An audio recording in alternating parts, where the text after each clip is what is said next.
नमस्कार दोस्तों, toppers front education में एक बार फिर से आप सभी का बहुत बहुत स्वागत है। एनटीए नेट पेपर फर्स्ट के बारे में हम चर्चाएं कर रहे थे। एनटीए नेट पेपर फर्स्ट के बारे में हमारी डिस्कशन चल रही थी। एनटीए नेट पेपर फर्स्ट में मैंने आपसे पिछली कक्षा में कहा था कि हमारा जो लक्ष्य है, हमारा जो टारगेट है, हम किस टारगेट को लेकर चल रहे हैं वो सब मैंने आपको समझाया था। मैंने आपसे कहा था कि 15 मार्च तक हम नित्य प्रतिदिन डेली एक टॉपिक, एक यूनिट को उठाएंगे और मैं आपको उसको एलोबरेट करके समझाऊं। पिछली कक्षा में हमने टीचिंग एप्टीट्यूड यूनिट संख्या 1 को देखा था। जिन विद्यार्थियों ने नहीं देखा हो, डिस्क्रिप्शन में उस वीडियो का लिंक मिलेगा, आप उसमें जाकर देख सकते हैं। 15 मार्च से इसकी नई कक्षाएं शुरू होगी। जो विद्यार्थी इंटरेस्टेड हो इसमें दाखिला ले सकता है। इसमें आपको जो जो कंसेप्ट मिलेगा, जो जो टॉपिक्स हम आपको प्रोवाइड करवाएंगे, जो जो फैसिलिटीज हम प्रोवाइड कराएंगे, वो मैं समझा देता हूँ। इसमें आपका स्टडी मटेरियल रहेगा। स्टडी मटेरियल के अलावा क्वेश्चन बैंक रहेंगे, उसके अलावा मॉक टेस्ट रहेंगे। ये सब कुछ इसके अंदर इंक्लूडेड रहेगा। इसके अलावा फिलॉसफी का कोई स्टूडेंट हो तो उसके भी नए बैचेस 15 मार्च से शुरू होंगे। फिलॉसफी का अगर कोई स्टूडेंट एडमिशन लेता है तो उसके लिए paper first as a complimentary without any charges होगा।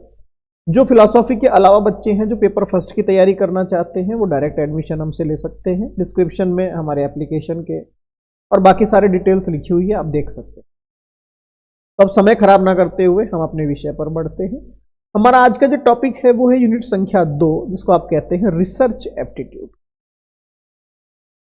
टीचिंग एप्टीट्यूड जब हमने पढ़ा तो हमने देखा कि टीचिंग एप्टीट्यूड के अंदर एक शिष्य, एक टीचर, या फिर मैं कहूं कि एक टीचर और स्टूडेंट, या मैं कहूं शिष्य और शिक्षक, इनके बीच में रिलेशनशिप की हमने बात करी।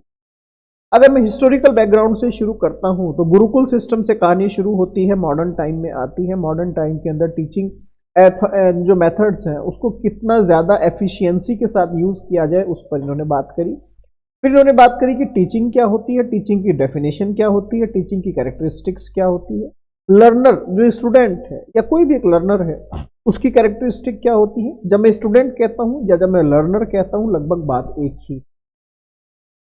मैंने आपको पिछली क्लास में भी एक्सप्लेन करके बताया था। हो सकता है आपकी उम्र मुझसे ज्यादा हो, लेकिन चूंकि मैं आपको समझा रहा हूं, आप सुन रहे हैं, तो आप एक लर्नर हैं या फिर आप एक स्टूडेंट हैं। तो मैं टीचर हूं तो आप स्टूडेंट भी हो सकते हैं, आप लर्नर भी हो।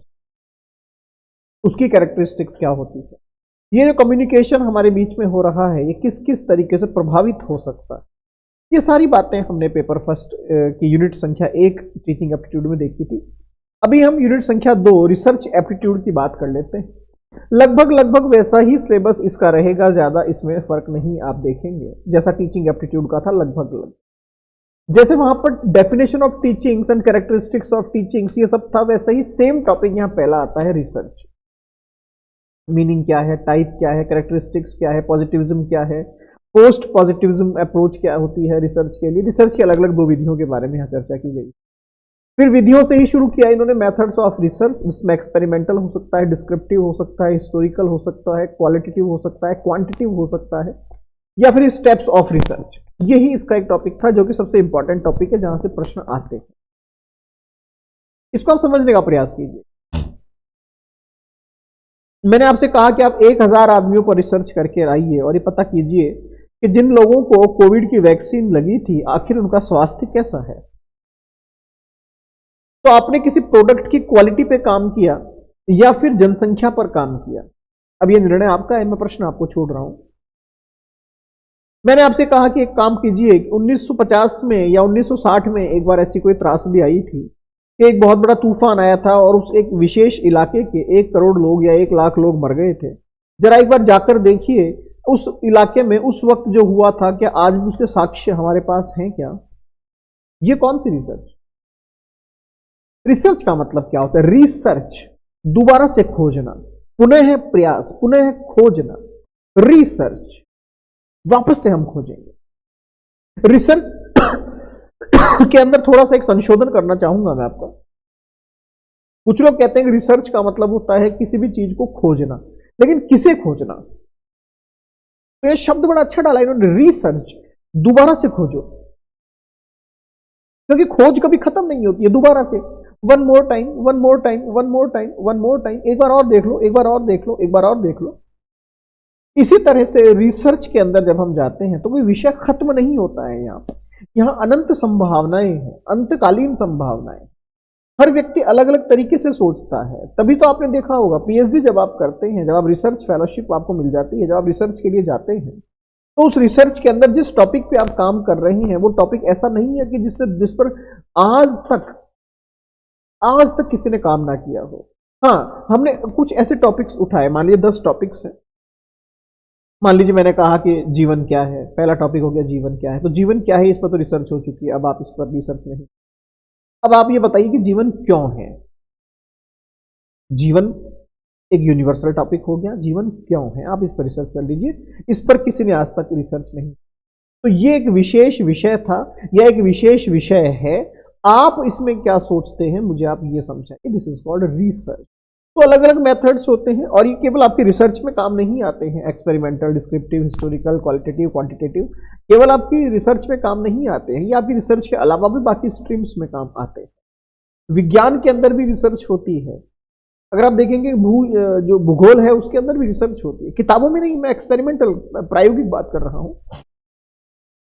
जब आप घर में सुबह सुबह अपने मोजे और कपड़े ढूंढते हैं तब भी रिसर्च होती है, पता नहीं चलता कहां रख दिया, खोज खोज खोज। तो this is called methods of research. फिर आता है थीसिस एंड आर्टिकल राइटिंग। जब आप एक रिसर्च करते हैं तो उसमें एक थीसिस आप लिखते हैं। थीसिस का तात्पर्य क्या होता है? थीसिस का मतलब होता है कि ये मेरी रिसर्च का एक सार है जो मैं आपके सामने प्रदर्शित कर रहा हूं। ये एक रिटन एविडेंस है, written evidence of my research. ये मेरी रिसर्च का लिखित दस्तावेज है भैया। मैंने क्या शुरू किया, कहां से मैं शुरू किया, मैं किसके पास गया, मैं किससे मिला, मैंने उससे क्या बात करी, उस बात को मैं यहां पर लिख रहा हूं, अंकित कर रहा हूं। मैंने कौन सी पुस्तक पढ़ी, कौन सी पुस्तक से क्या सारांश मैंने उठाया, किस सारांश के कारण मैं यहां तक पहुंचा, मैं लिख रहा हूं। किस विदेशी लेखक की एक पुस्तक थी जो मैंने उठाई, मैं वो लिख रहा हूं। किस व्यक्ति से मैंने प्रेरणा ली, मैं उस व्यक्ति का नाम भी यहां लिख रहा हूं। इसका मतलब कि जब मैं पहले दिन रिसर्च में दाखिल हुआ, उस पहले दिन से लेकर के आज जब मैं आपके समक्ष बैठा हूं मेरी थीसिस जमा मेरे कागज जमा कराने के लिए, तो this is called thesis. This is called thesis. और कुछ नहीं होती। अब थीसिस लिखे कैसे? तो इसके लिए इन्होंने कुछ format and style of referencing दी हुई है, जहां से कोई बहुत ज्यादा विशेष प्रश्न नहीं आते हैं, बट हाँ ठीक है, 1-2 साल के गैप में प्रश्न आते रहते हैं इस तरीके से। अब यहाँ पर क्योंकि ज्यादा कुछ विशेष है ही नहीं, ज्यादा कुछ डिटेलिंग इन्होंने दी ही नहीं, कि थीसिस कैसी होनी चाहिए, सब सभी विषयों को कवर करती हो, किन किन लोगों से हमने रेफरेंस लिया है वो रेफरेंसेस बहुत साफ और क्लियर हो, जो रेफरेंसेस आप लिख रहे हो वो ऑथेंटिक हो। ऐसे नहीं आपने कुछ भी लिख दिया कि हाँ मैंने उसकी किताब में से पढ़ा था, जब ये किताब आपने पढ़ी नहीं है। तो ये कुछ बेसिक्स थे। Applications of ICT in research underline करके रख लीजिए, इससे प्रश्न अब आएंगे। पिछले 3-4 सालों में जो आईसीटी ने जो काम किया है रिसर्च के ऊपर, इसके कारण अब applications of ICT in research एक हॉट टॉपिक बनता जा रहा है। और आने वाले टाइम में रिसर्च एथिक्स और application of ICT in research, मेरा ये मानना है कि 2 से 3 प्रश्न केवल इन दोनों टॉपिक से कवर हो जाया करेंगे, बाकी 3 प्रश्न ऊपर के टॉपिक से होंगे। रिसर्च एथिक्स बेसिकली तो कभी एक टाइम था, अगर आप पुराने क्वेश्चन देखेंगे तो अच्छे खासे इससे सब्जेक्टिव क्वेश्चंस भी बनते थे, रिसर्च की एथिक्स क्या होती है। अगर आप रिसर्च कर रहे हैं तो सच में आप रिसर्च कीजिए। हालांकि इसमें थोड़ी सी विरोधाभासी बात मैं आपसे कहूंगा, थोड़ा बुरा ना लगे आपको, तो एथिक्स एक ऐसा सब्जेक्ट है, क्योंकि हम फिलॉसफी के हम पढ़ाते हैं, एथिक्स एक ऐसा विषय है जो कागजों में अच्छा लगता है, प्रायोगिक जीवन में उसका इस्तेमाल कोई करना नहीं चाहता। अगर करे तो बहुत अच्छी बात है, लेकिन आज का समय ऐसा है कि कोई एथिक्स का अगर यूज करता है तो उसे लोग मूर्ख कहते हैं, या डरपोक कहते हैं, कायर कहते हैं, कमजोर कहते हैं, बड़ा दब्बू किस्म का व्यक्ति एथिक्स की बात करते हैं। तो यहां पर एथिक्स या एटिकेट्स जो कहते हैं आप जिसे, वो प्रायोगिक जीवन में काम में नहीं आते हैं। यही बात रिसर्च के साथ है। रिसर्च हम कहते तो है कि रिसर्च एथिक्स, लेकिन मैं अगर सच में कहूं रिसर्च के अंदर एक एथिक्स होनी आवश्यक है, क्योंकि आप यहाँ ज्ञान की बात कर रहे हैं। यहाँ आपने उस बच्चे को जिसने 3 साल या 4 साल या 5 साल मेहनत करी किसी विशेष विषय पर, आप उस ज्ञान को यहाँ पर तोलेंगे, उस ज्ञान की आप परीक्षा लेंगे, आप उस ज्ञान का परीक्षण करेंगे। आप उस वक्त अगर आपने एथिक्स का पालन नहीं किया, ये एथिक्स दोनों तरफ चलती है, ध्यान रखिएगा, गाइड के ऊपर भी चलती है तो रिसर्चर के ऊपर भी चलती है। ये एथिक्स दोनों तरफ एप्लीकेबल है, गाइड की भी एथिक्स है तो स्टूडेंट की भी एथिक्स है। गाइड को चाहिए कि भैया वो स्टूडेंट के साथ न्याय करे, अगर स्टूडेंट गलत है तो उसको डांटे, स्टूडेंट गलत है तो उसको सही करे, लेकिन स्टूडेंट का मिसयूज ना करे। स्टूडेंट को चाहिए कि अगर मैं रिसर्च कर रहा हूं तो ईमानदारी से रिसर्च करूं। गाइड चूंकि मेरा एक मार्गदर्शक है, उसका सम्मान भी मैं पूरा करूं, लेकिन उसका मिसयूज ना होने दूं और ना ही मैं उसका मिसयूज करूं। जब आप रिसर्च करते हैं तो आप केवल रिसर्च नहीं कर रहे होते हैं भैया, आप स्वयं की खोज कर रहे होते हैं, आप खुद को ढूंढ रहे होते हैं, आप एक अच्छे इंसान को ढूंढ रहे होते हैं जो आपके अंदर है, जो आपके अंदर है। तो दिस इज कॉल्ड रिसर्च और रिसर्च एप्टीट्यूड। 5 प्रश्न आते हैं, मैंने आपको टॉपिक बता दिए कहां कहां से आते हैं। 5 प्रश्न बहुत ज्यादा टिपिकल, बहुत ज्यादा टफ क्वेश्चंस नहीं आते हैं। 10 यूनिट है आपकी, 2 यूनिट की हम चर्चा कर चुके हैं, आगे बचेगी 8 यूनिट। तो आने वाले दिनों में हम इन 8 यूनिट की भी चर्चाएं कर लेंगे। उसके बाद हम बीच बीच में कोशिश करते रहेंगे कि कुछ क्वेश्चंस की हम प्रैक्टिस करते रहें। इसके अलावा एक टॉपिक और भी आज मैं ले लेता हूं, क्योंकि छोटा सा है, जिसको हम कहते हैं आपका कंप्रहेंशन। जो है आपका कंप्रहेंशन के अंदर क्या क्या आता है, क्योंकि कंप्रहेंशन में वैसे कुछ भी नहीं आता। अगर आप देखेंगे सिलेबस में आप कुछ लिख नहीं सकते कंप्रहेंशन के बारे में, जिसको आप पैसेज कहते हैं। एक आपको एक आर्टिकल दे दिया जाएगा, छोटा सा आर्टिकल, उस आर्टिकल से पढ़ के 5 क्वेश्चन निकालने होते हैं। अब कॉम्प्रहेंशन रीडिंग एक बहुत अच्छा एक ट्रिक बताता हूं इसको मैं आपको, इसकी या फिर मैं कोशिश करूंगा जब हम इसके प्रश्न करेंगे तब हम इसके बारे में चर्चा करेंगे तो ज्यादा बेटर रहेगा। कॉम्प्रहेंशन के अंदर पहले कहां से शुरुआत की जाती है, कहां कहां अंडरलाइन किया जाता है, उसके बाद कहां कंक्लूजन पे पहुंचा जाता है, तो हम वो ब्लैक बोर्ड पे और बोर्ड पे जब करेंगे तो ज्यादा आपके लिए बेटर रहेगा। नेक्स्ट यूनिट आती है आपकी कम्युनिकेशन। छोटी सी यूनिट है, भी ज्यादा बड़ी नहीं है, देख लेते हैं एक बार, बैठे तो ही।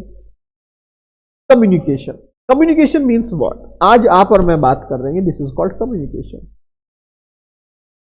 कम्युनिकेशन वे ऑफ टॉकिंग, या फिर मैं कह दूं कि वे एक ऐसा रास्ता, एक ऐसा वे टू ट्रांसफरिंग इंफॉर्मेशन। केवल सूचनाओं का आदान प्रदान करना ही कम्युनिकेशन है, और कुछ नहीं है कम्युनिकेशन।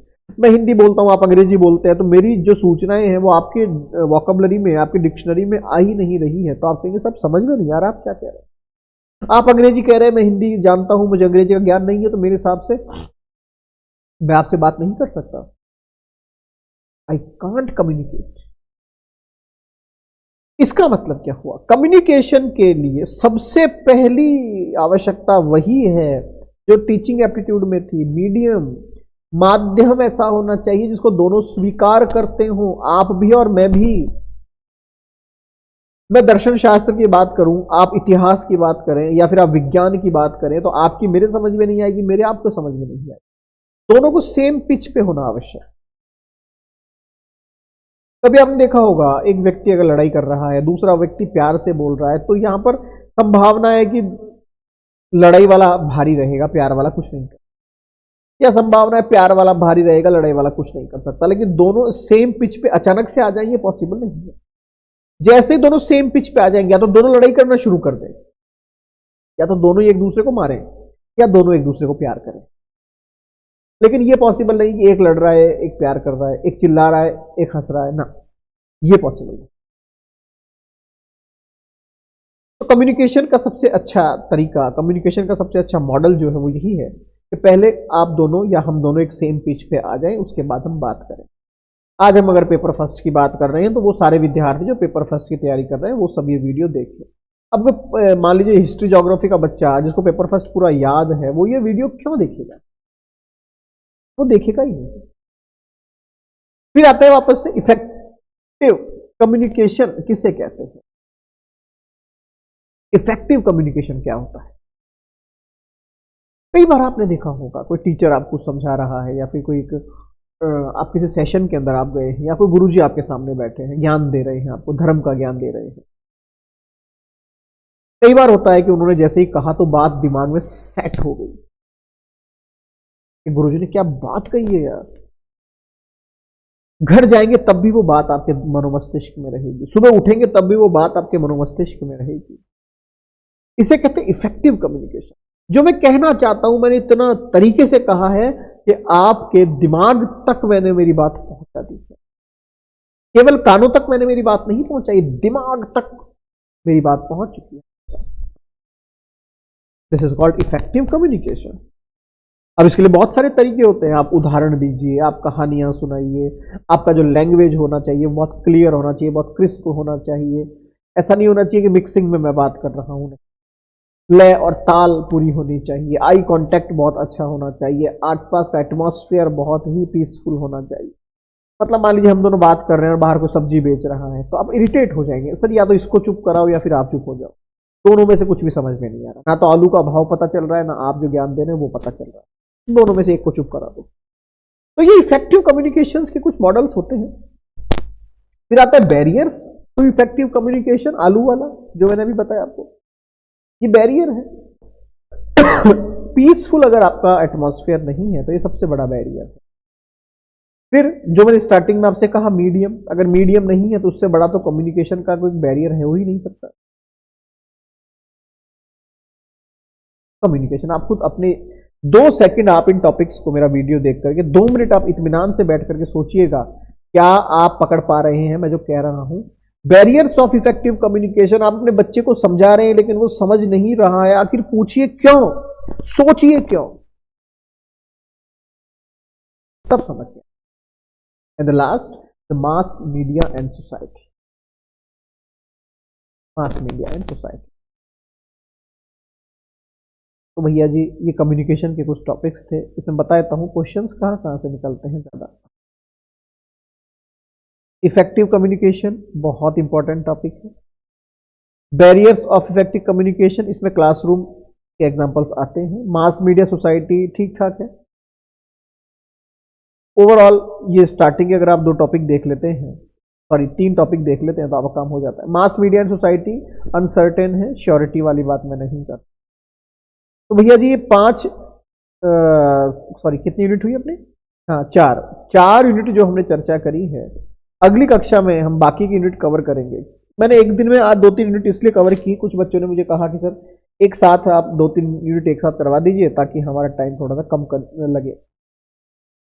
दूसरा फिर क्या कि हम जल्दी ही क्वेश्चन आंसर पे पहुंच जाएंगे, ऐसा करें। तो बहुत जल्द मिलते हैं, तब तक आप इसकी तैयारी कर लीजिए। आप सभी का बहुत बहुत धन्यवाद।